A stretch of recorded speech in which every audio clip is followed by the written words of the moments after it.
Today's advice. Alam nyo, as a partner, maswerte kayo kung meron kayong maunawain, mapagbigay at malalahaning partner. Alam nyo kung bakit? Kasi sila yung taong iniintindi ka. Sila yung taong ibibigay yung gusto mo kahit na ayaw niya. Sila yung taong sasamahan ka sa kaartihan mo. Ibibigay yung gusto mo kahit na hindi niya kaya. Alam niyo yun? Yung ubos na yung budget niya, pero para sa'yo, ibibigay niya. Tutulungan ka kapag nadadapa ka, kahit siya, dapang-dapa na.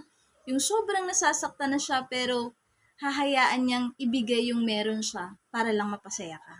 Alam mo, sobrang swerte mo kung meron kang ganong partner. Lalo na kung yung gusto mo lang yung halos nasusunod. Talagang hindi mo maiiwasan na magalit sa kanya. Kasi minsan, hindi niya naiibigay yung gusto mo.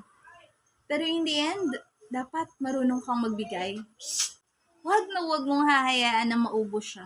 Hindi yung tanggap ka lang ng tanggap kung ano yung ibibigay niya. Dapat marunong kang mag-give back. Pasihin mo din siya. I-treat mo din siya sa labas. Ibigay mo kung ano yung kailangan niya. Kasi in the end, kayo rin naman magsasama. Bigyan mo siya ng simpleng regalo. Para naman mapasaya mo rin siya. Huwag yung tanggap ka lang ng tanggap. At yung spark, dapat i-maintain nyo yan.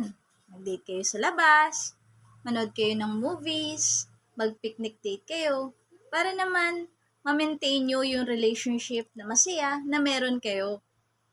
Kasi nga, di ba, partner kayo. So, dapat i-maintain nyo yung relationship na meron kayo. Ayun lang, sana may natutunan kayo. Thank you for watching.